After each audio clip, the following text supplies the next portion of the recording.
Hello and welcome aspirants to another session of Target 450 plus. आज हम लोग देखेंगे ब्रिक्स प्लस। ओके, ब्रिक्स का जो एक्सपेंशन हुआ है हम उसको थोड़ा डिटेल में एनालिसिस करेंगे। And as I always say हम लोग पूरी कोशिश करते हैं कि हम अपने पॉइंट्स वहीं तक स्टिक करें जो कि डेली न्यूज़पेपर्स में हमें देखने को मिलता है, ताकि आप बेटर अपने आप को रिलेट कर सकें, आप वो कॉन्फिडेंट फील कर सकें कि आप जो न्यूज़पेपर में पढ़ रहे हैं उसे आप मेंस में अप्लाई कर पाएंगे। ठीक है, तो चलिए शुरू करते हैं। पहले हम मैप देख लेते हैं। This is Argentina, this is Brazil, यानी कि साउथ अमेरिकन कॉन्टिनेंट से दो कंट्रीज आ गई हैं। ओके, नेक्स्ट यहां से South Africa, this is Ethiopia and this is Egypt. Alright, यानी three countries from African continent. Alright, then this is Saudi Arabia, यहीं पे छोटा सा यूएई है एंड ईरान। थ्री कंट्रीज ये हो गई, प्लस इंडिया, चाइना, रशिया। तो सिक्स कंट्रीज आ गई हैं फ्रॉम एशिया। तो what you can see is कि ओवरऑल इसका जियोग्राफिकल एक्सपेंशन हो रहा है। ओके, और ज्यादा रिप्रेजेंटेटिव बन रही है। एंड जैसा कि मैप में आपको दिख रहा होगा, अगर हम इक्वेटर को हटा दें तो सॉरी ट्रॉपिक ऑफ कैंसर से नीचे देखें, तो मोस्टली ये जो कंट्रीज हैं ये या तो ग्लोबल साउथ को बिलोंग करती हैं या फिर कहीं ना कहीं डेवलपिंग कंट्री कह सकते हो आप इन्हें। Alright? यानी कि हम जैसे बात करते हैं first world, second world, third world. और सेकंड वर्ल्ड किसको कहते हैं? सेकंड वर्ल्ड ये जो यूएसएसआर से ब्रेक होके जो कंट्रीज बनी थी ना इधर की, ठीक है, उनको सेकंड वर्ल्ड कहा जाता है। और बाकी इंडिया और अदर्स जो कंट्री बच गई हैं उनको थर्ड वर्ल्ड कंट्रीज कहा जाता है। एंड फर्स्ट वर्ल्ड तीस, Canada, US and western European countries. Okay, तो इसी को हम लोग टर्म यूज करते हैं ग्लोबल साउथ। ओके, तो चलिए अब देखते हैं एक एक करके सभी कंट्रीज को कि कौन सी किस तरीके से ज्वाइन हुई और इनकी इंपॉर्टेंस क्या है। सबसे पहले हम लोग बात करते हैं। देखिए, फर्स्ट थिंग इज कि एक्सपेंशन के लिए ज्यादा आप कह सकते हो एग्रेसिव या इंटरेस्टेड था चाइना। ठीक है, सपोर्टेड बाय रशिया। अगर आप इंडिया और ब्राजील की बात करें, they were not so enthusiastic about this expansion, India and Brazil. Okay, क्योंकि अल्टीमेटली होता है क्या है कि जब कोई ग्रुपिंग ज्यादा बड़ी बन जाती है तो उसकी फंक्शनिंग उतनी एफिशिएंट नहीं रह जाती। ग्रुपिंग के बीच में, ग्रुपिंग के अंदर भी ग्रुप्स बनने शुरू हो जाते हैं। ओके, सो ज्यादा एंथुसियास्टिक थे ही नहीं। और अल्टीमेटली फिर इसका तो ब्रिक्स जो नाम है वही सिग्निफाई करता है कि यहाँ पे फाइव कंट्रीज ही हैं। ओके, तो चाइना का आखिर ऐसा क्या मोटिव है कि वो इसका एक्सपेंशन के लिए बहुत ज्यादा एंथुसियास्टिक था, वो भी अभी जानेंगे। पहले एक एक करके कंट्रीज देखते हैं। अर्जेंटीना, देखिए ब्राजील का नेबर है ये, तो ये ज्यादा पसंद नहीं कर रहा था कि अर्जेंटीना इसको ज्वाइन करे। बट अल्टीमेटली अर्जेंटीना का अगर आप देखेंगे तो इसकी इकोनॉमिक डिपेंडेंस बहुत ज्यादा है चाइना पे। ओके, और चाइना का यहाँ पर सबसे पहला गोल था कि ये उन कंट्रीज को लाना चाहता है जिसके साथ उसके इकोनॉमिक रिलेशन ज्यादा मजबूत है। ठीक है, इसका एग्जांपल मैं आपको बताता हूँ कि अर्जेंटीना ऑलमोस्ट आईएमएफ के जो इस पे लोन थे उनको डिफॉल्ट करने के बहुत ज्यादा क्लोज था। ठीक है, तो अल्टीमेटली चाइना ने इसको करेंसी स्वैप फैसिलिटी प्रोवाइड की। एंड थोड़ी बहुत नहीं, 3 महीने में दो बार। ओके, सो ये इकोनॉमिक एंगल से चाइना के लिए इंपॉर्टेंट हो गया था। Second was Egypt. Just look at the location of Egypt, कहाँ लाई कर रहा है। मैं ये मिटा देता हूँ। ठीक है, दिस, यहाँ से जो आपका स्विस कैनाल पास होता है ना, ये पूरा यूरोप, एशिया पूरा ट्रेड कंट्रोल करता है। अगर वर्ल्ड ओवर दो सबसे बड़े चोक पॉइंट हैं ट्रेड को लेके, तो एक तो ये हो गया स्विस कैनाल और दूसरा यहाँ पे आ जाता है हमारा स्ट्रेट ऑफ मलाक्का। ओके, तो आप कह सकते हो कि स्ट्रेटेजिकली इजिप्ट बहुत ज्यादा इंपॉर्टेंट था, इसलिए इसको लाने के लिए सभी कंट्रीज एग्री थी इस पे, तो इसमें कोई प्रॉब्लम नहीं थी। दूसरा कि यहाँ के जो प्रेसिडेंट हैं अल सीसी, ये काफी सारे रिफॉर्म्स कर रहे हैं यहाँ की इकोनॉमी में। ओके, तो ये भी एक अट्रैक्टिव पॉइंट था। नेक्स्ट इथियोपिया, लोकेशन कहाँ है? This one. ओके, तो ये आप कह सकते हो कि एक तरह का सरप्राइज था कि इथियोपिया कैसे, क्योंकि ये है अफ्रीका की second most populous country after Nigeria. Okay, and यहाँ पे मेन कंटेंशन था कि नाइजीरिया को एडमिट करें या कीनिया को एडमिट करें। ठीक है, इन दोनों में कंपटीशन था, बट अल्टीमेटली आपने एक सरप्राइज दिया, इथियोपिया को ऐड किया। ऑलराइट, नेक्स्ट है सऊदी एंड यूएई। जब भी इन दो कंट्रीज की बात आती है तो आपके दिमाग में दो चीजें आती है, एक तो ऑयल और दूसरा फंड। ऑयल की बात अभी हम आगे करेंगे। फंड की बात आती है तो ये बहुत इंपॉर्टेंट होंगे ये दोनों, हमारा जो नेशनल डेवलपमेंट बैंक है जिसको हम ब्रिक्स बैंक भी कहते हैं, उसके कैपिटलाइजेशन के लिए। ओके, ज्यादा कैपिटल होगी, ज्यादा लोन दिए जा सकेंगे आपस में, जैसा हम लोग बात करते हैं सस्टेनेबल डेवलपमेंट की, ठीक है, उस तरह के प्रोजेक्ट्स के लिए ज्यादा फंड होगा। एंड अल्टीमेटली एनडीबी का गोल क्या है, that it wants to emerge as an alternative to Bretton Woods institution. Bretton Wood institution हम किसको कहते हैं, वर्ल्ड बैंक एंड आईएमएफ को। क्यों? क्योंकि ये दोनों after world war Bretton Woods में कॉन्फ्रेंस हुई थी और वहीं से ये दोनों निकले थे, World Bank and IMF. Okay, तो जब ज्यादा ग्लोबल फाइनेंशियल प्रॉब्लम्स आती है ना, तो कई बार आपको ये भी पूछा जाता है क्या दुनिया को वापस से जरूरत है ब्रेटन वुड्स में जाने की। तो उस क्वेश्चन को इंटरप्रेट सही करना जरूरी है आपके लिए। ब्रेटन वुड्स में दोबारा जाने का मतलब है कि क्या हमें फिर से कुछ इंटरनेशनल लेवल पर कुछ चेंजेस की जरूरत है, कोई नई बॉडी की जरूरत है, या इन बॉडीज के रिफॉर्म करने की जरूरत है। ओके, वो मतलब होता है जब आपसे कहा जाता है कि वर्ल्ड को एक बार फिर ब्रेटन वुड मीटिंग की जरूरत है। ओके, यानी कि पूरे वर्ल्ड को एक बार फिर से साथ आना होगा और जो भी प्रॉब्लम्स है फाइनेंशियल लेवल पर उसको एड्रेस करना होगा। ठीक है, तो और उसके बाद करते हैं बात ईरान की। देखिए, ईरान अगर सबसे इम्पोर्टेंट, अगर आप ये पूछें ना कि अगर सब कंट्रीज को नहीं कर पाते ये लोग ज्वाइन और सिर्फ किसी एक को मेंबर को ऐड करना होता, तो चाइना हो, इंडिया हो, रशिया हो, everyone would have chosen Iran. क्यों? सबसे पहला इसकी लोकेशन, काफी स्ट्रेटेजिक लोकेशन है। कैसे? जो गाइडेड लोकेशन, ऊपर है सेंट्रल एशिया, इधर है वेस्ट एशिया और इधर है हमारा साउथ एशिया। ठीक, तीनों के बीच में लाई करता है ये, और ये काम करता है एक ब्रिज की तरह। इंडिया को सेंट्रल एशिया एक्सेस करना है, पाकिस्तान यहाँ से डिनाई करता है एक्सेस, हम कहाँ से जाते हैं, यहाँ से होते हुए। ठीक है, अगर हमें वेस्ट एशिया की तरफ जाना है ऑयल वगैरह के लिए, तो हम कहाँ से जाते हैं, पर्शियन गल्फ में, ईरान के थ्रू। ऑलराइट, तो आप कह सकते हो कि इसकी जो लोकेशन है, it acts as a bridge between West Asia, Central Asia, South Asia. Alright, second, कि चाइना पर इसकी इकोनॉमिक डिपेंडेंस बहुत ज्यादा है। हो क्या रहा है कि इसके न्यूक्लियर प्रोजेक्ट की वजह से यूएसए ने इस पे आज तक सैंक्शन लगाए हुए हैं। उस वजह से कोई भी ईरान के साथ ट्रेड नहीं कर रहा है, कोई भी वर्ल्ड। जैसे एग्जांपल, ये हमारा लार्जेस्ट ऑयल सप्लायर हुआ करता था ईरान, बट यूएसए के सैंक्शन आने के बाद हमने इससे ऑयल सप्लाई बहुत कम कर दिया। दूसरा, हमने काफी सारा यहाँ पे इन्वेस्टमेंट किया था चाबहार पोर्ट में। ठीक है, तो फिर अल्टीमेटली हमारा डेवलपमेंट प्रोसेस इतना स्लो था इसमें। Again reason was same, sanction by USA. ठीक है, तो इस वजह से फिर ईरान ने कह दिया कि आप इस पोर्ट को हम लोग खुद ही डेवलप कर लेंगे, इंडिया की जरूरत नहीं है। तो अल्टीमेटली इंडिया यहाँ से आउट हो गया। ऑलराइट, सो उसके बाद क्या हुआ कि इसने 25 ईयर की स्ट्रेटेजिक पार्टनरशिप साइन की चाइना के साथ। राइट, और सिर्फ इतना ही नहीं, बेल्ट एंड रोड इनिशिएटिव का तो पार्ट है ही है, साथ में इनका एक और प्रोजेक्ट चल रहा है कि जो बुलेट ट्रेन है वो हम लोग ईरान तक लेकर जाएंगे। चाइना चाइना की जो बुलेट ट्रेन है वो चाइना से ईरान तक कनेक्टिविटी प्रोवाइड करेगी। ओके, एंड मोस्ट इंपॉर्टेंटली यहाँ पे ईरान के पॉइंट ऑफ व्यू से कि इसको एक डिप्लोमेटिक आउटलेट चाहिए थी। ठीक है, क्योंकि वेस्ट ने इस पे सैंक्शन लगा रखे हैं, ऊपर ये रशिया से एग्री ट्रेड कर पाए, रशिया के साथ डिप्लोमेटिक रिलेशन रख पाए, दूसरा चाइना के साथ और नीचे इंडिया के साथ। ओके, तो ब्रिक्स ज्वाइन करना, और आपको पता है ईरान ने अभी एफसीओ भी ज्वाइन किया है इसी साल, है ना। तो ईरान के लिए सबसे ज्यादा इंपॉर्टेंट था ब्रिक्स और एससीओ का मेंबर बनना, due to above mentioned reason. Okay, अब देखिए मैं इसमें थोड़ी सी इससे हट के बात कर रहा हूँ, बट अल्टीमेटली क्या है कि जब ईरान और यूएसए की डील हुई थी ना, तो ईरान ने इस डील को पूरा माना था। उसे कहा था कि मैं एनरिचमेंट नहीं करूंगा, मैं अपने एनरिचमेंट प्लांट है उनकी कैपेसिटी कम कर दूंगा, नंबर ऑफ प्लांट्स कम कर दूंगा। उसने उस डील को पूरी तरीके से फॉलो किया था। बट उसके बाद भी ट्रंप एडमिनिस्ट्रेशन ने क्या किया, उन्होंने यूनिलैटरली इस डील को कैंसिल कर दिया। ठीक है, now compare this case with case of North Korea.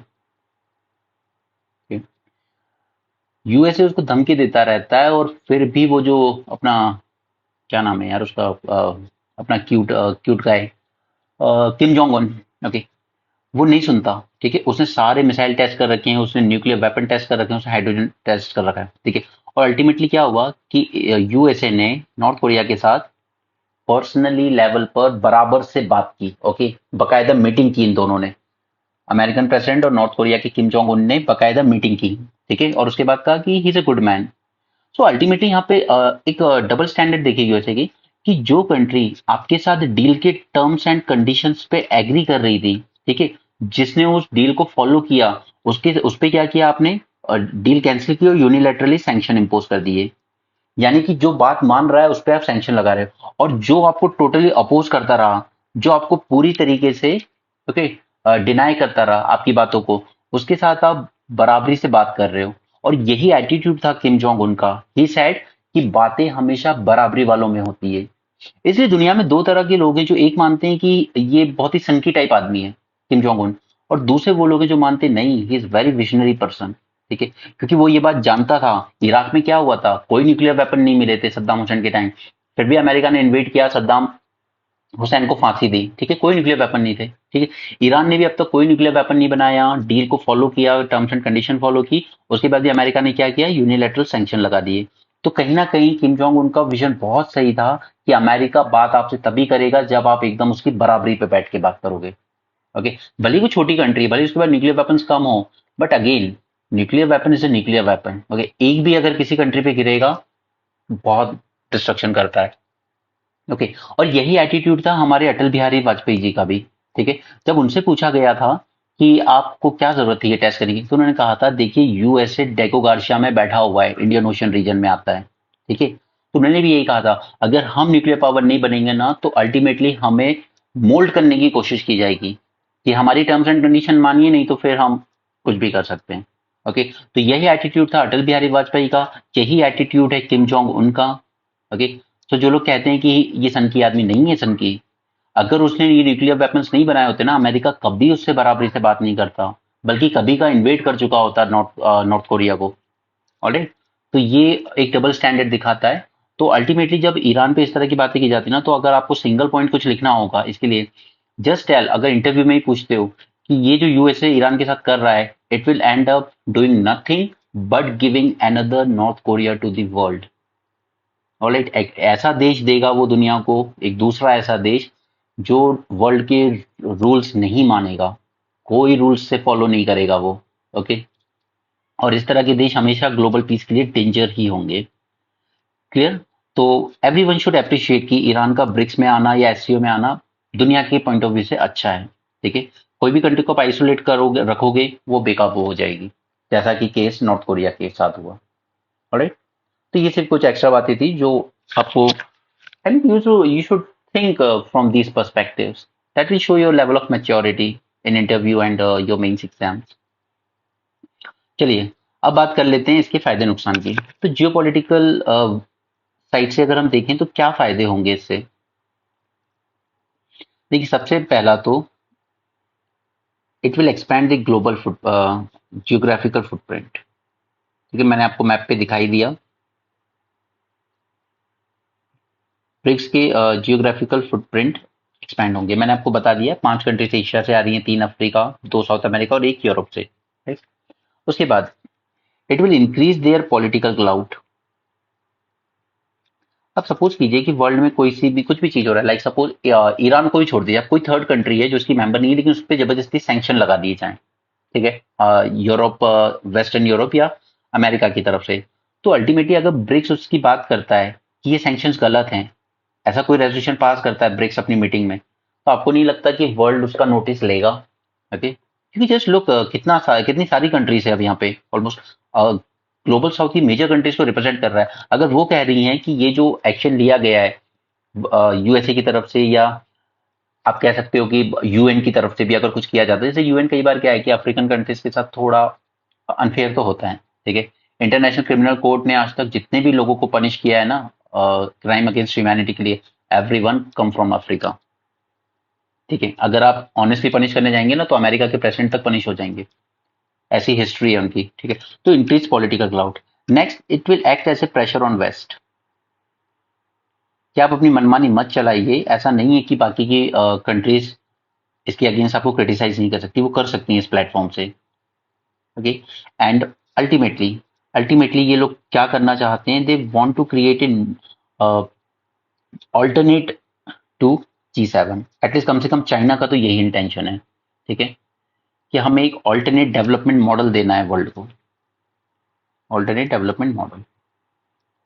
Right, तो ये बात हो गई जियो पॉलिटिकल की। ठीक है, दूसरा हम देखते हैं जियो इकोनॉमिक्स एंगल से। जियो इकोनॉमिक,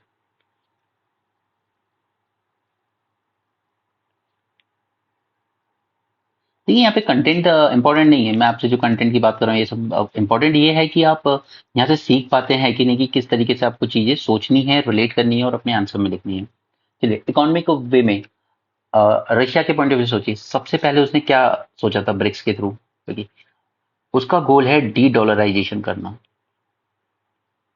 क्योंकि आफ्टर ऑल रशिया को आज जितनी भी प्रॉब्लम आ रही है वो क्यों आ रही है, क्योंकि इंटरनेशनल लेवल पे वो जो भी ट्रेड कर रहा है, चाहे वो वीट वगैरह का हो, ग्रेन्स का हो, या फिर अल्टीमेटली आपका ऑयल ट्रेड हो, ठीक है, डॉलर्स में पेमेंट नहीं ले पा रहा है वो। Okay, due to this dominance of dollar. Okay, दूसरा 45% वर्ल्ड का ऑयल प्रोडक्शन, ठीक है, इन्हीं मेंबर से होता है जो आज यहाँ पर ब्रिक्स के मेंबर है। यानी कि अगर आप वर्ल्ड के टॉप 10 ऑयल प्रोड्यूसिंग कंट्रीज निकालेंगे ना, तो उसमें से 6 आउट ऑफ 10 ये आज ब्रिक्स की मेंबर है। जैसे, और सबसे बड़े मेंबर कौन है? सबसे बड़े रशिया एंड सऊदी। ओके, ये बहुत ऑयल प्रोड्यूस करते हैं, ठीक है, प्रोडक्शन में ये टॉप पर है। और सबसे बड़े कंज्यूमर कौन है वर्ल्ड के? यूएसए को हटा दीजिए, वो प्रोड्यूसर भी है वो कंज्यूमर भी है, वो अलग बात है। ठीक है, चाइना, इंडिया। ऑलराइट, तो आपको नहीं लगता कि ये एक बहुत अच्छा प्लेटफॉर्म देता है बायर और sellers? These are sellers, these are buyers. ये एक बहुत अच्छा प्लेटफॉर्म देता है कि कभी भी प्राइस ज्यादा ऊपर नीचे हो, जैसे कि ये लोग क्या है, प्रोडक्शन को कम कर देते हैं ताकि प्रोडक्शन कम करने से प्राइस बढ़ जाए। तो एटलीस्ट ये कंट्रीज अपनी बात रख सकती हैं यहाँ पे, ये नेगोशिएट कर सकती हैं। चाइना इंडिया जब साथ में मिल के वन वॉइस में जब वो नेगोशिएट करेंगे कि नहीं, आप अपने प्रोडक्शन इतना कम भी मत कीजिए कि प्राइसेस हद से ज्यादा बढ़ जाएं। ठीक है, after all we are biggest consumer of your oil. Right, तो ये एक बहुत अच्छा प्लेटफॉर्म देता है, क्योंकि ये कंट्रीज वर्ल्ड का 45% ऑयल प्रोडक्शन कंट्रोल करती हैं।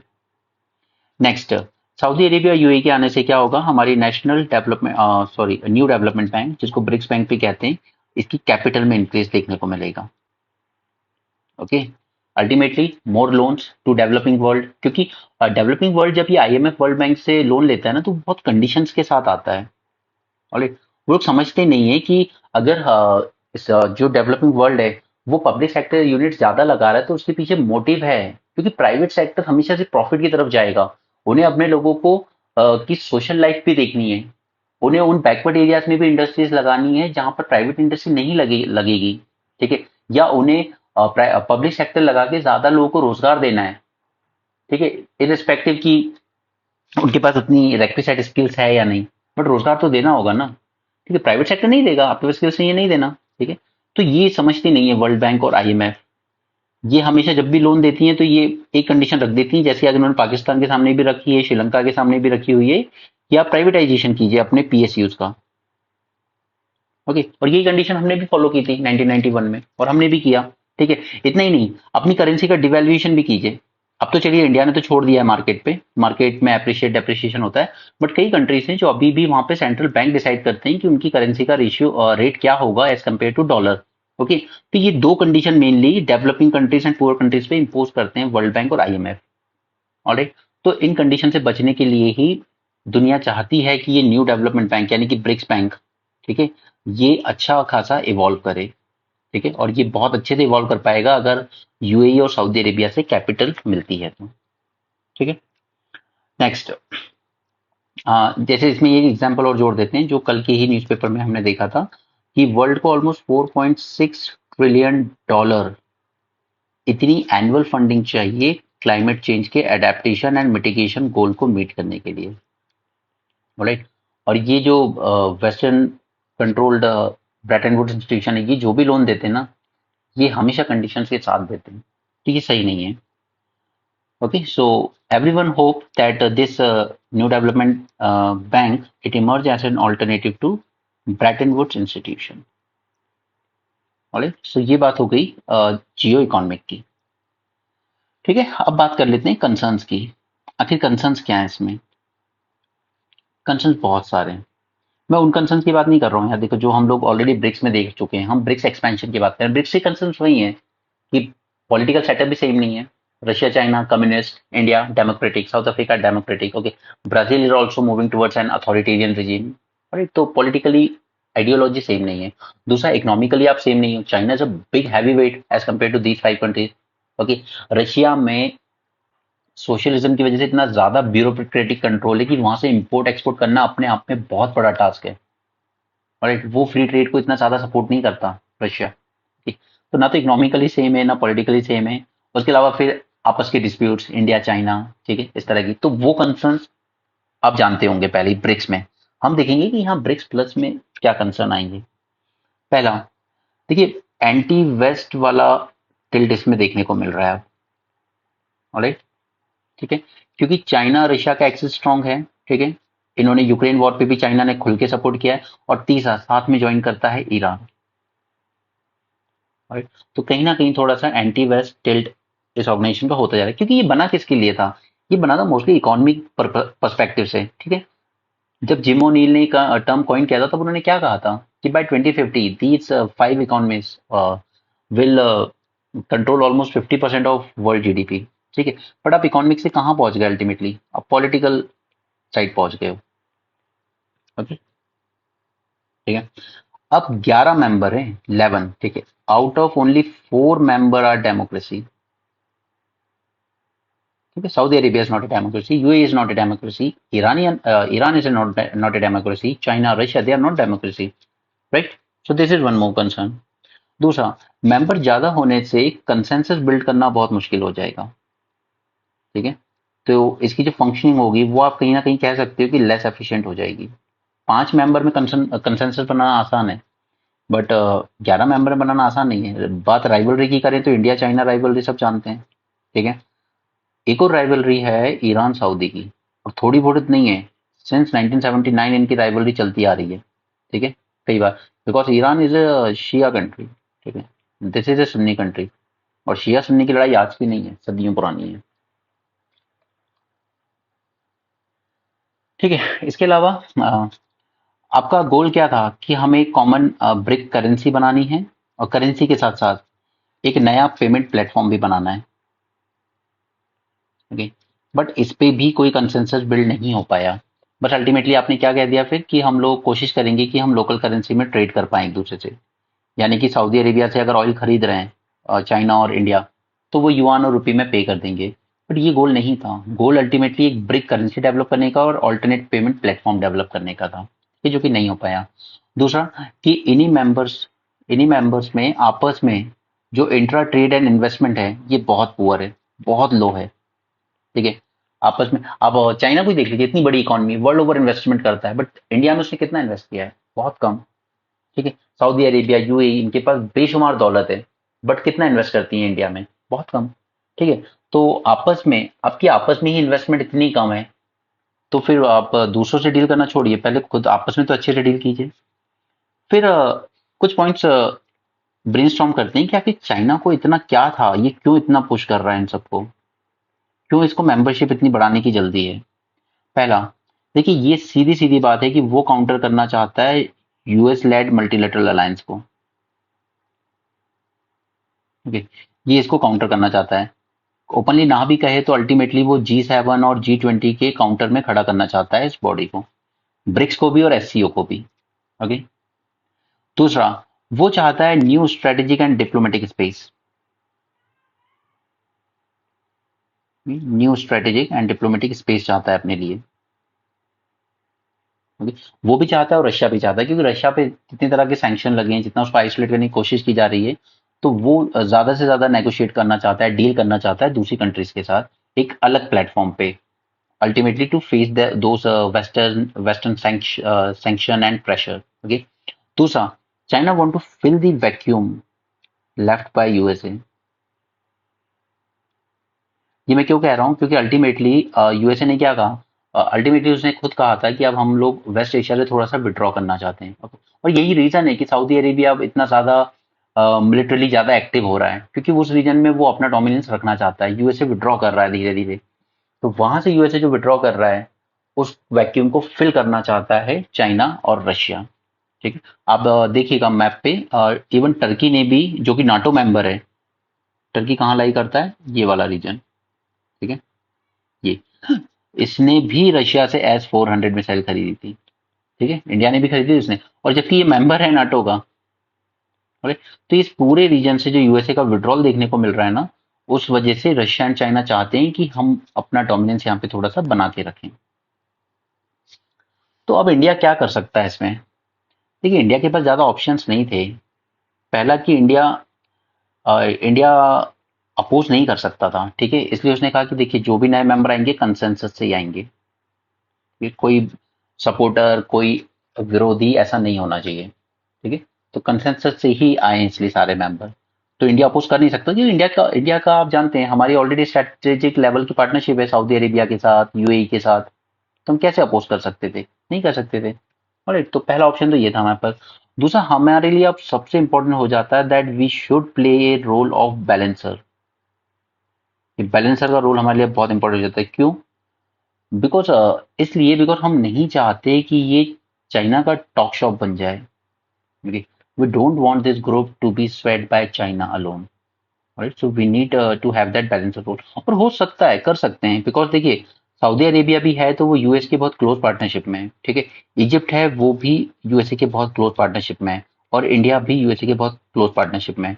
तो जब भी अगर यहाँ पे कुछ ऐसी बातें की जाएंगी एंटी वेस्ट या एंटी यूएसए, तो उस चीज को बैलेंस किया जाता है कि प्लीज ब्रिक्स फोरम में हम दूसरों की बातें नहीं करेंगे, हम अपने आपस के डेवलपमेंट, आपस के ट्रेड इन्वेस्टमेंट की बातें करें तो ज्यादा बेटर होगा।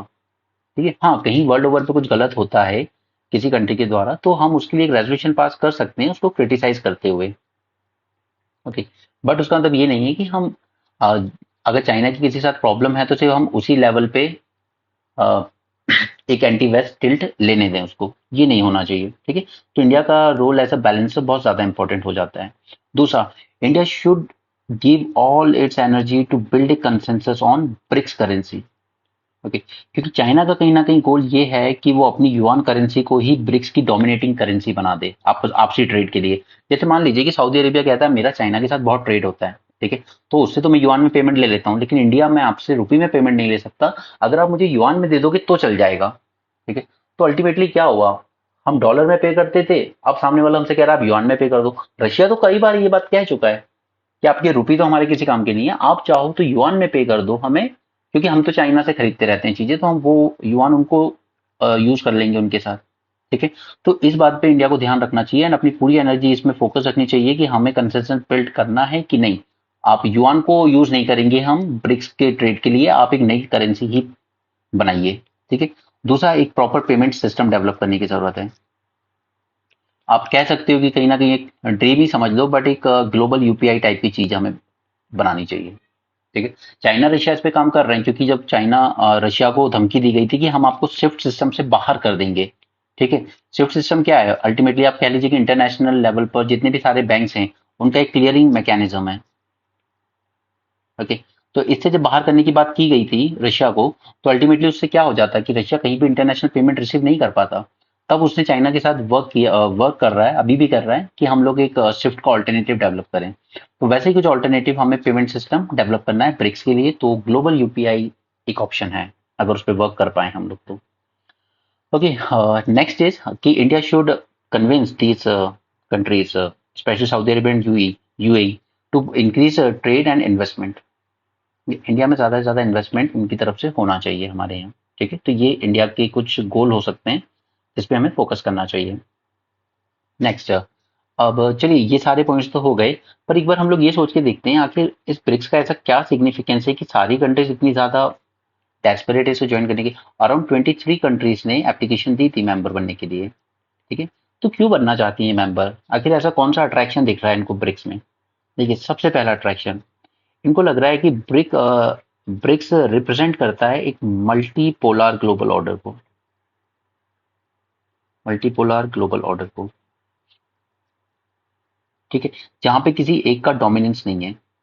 ओके, उनको लगता है कि यहाँ पे हमें पॉलिटिकल एंड इकोनॉमिक पैरिटी मिलेगी, चाहे हम छोटी कंट्री हों, चाहे पॉलिटिकली हम मिलिटरली वीक हों, चाहे इकोनॉमिकली हम लोग छोटे हों, बट यहाँ पे हमें कहीं ना कहीं पैरिटी मिलेगी। ओके, नो अनलाइक यूएन या कोई भी बॉडी, कोई सी भी देख लो जहां पर यूएस और वेस्टर्न कंट्रीज का डोमिनेंस है, जैसे एशियन डेवलपमेंट बैंक है, वहां पे जापान जापान का डोमिनेंस है। ओके, तो अल्टीमेटली उन लोगों को लगता है कि यहाँ पे हमें पैरिटी मिलेगी, तो that will be a good thing. ठीक है, तो वो इसको उस नजर से देखते हैं। Second, it is a platform for global south.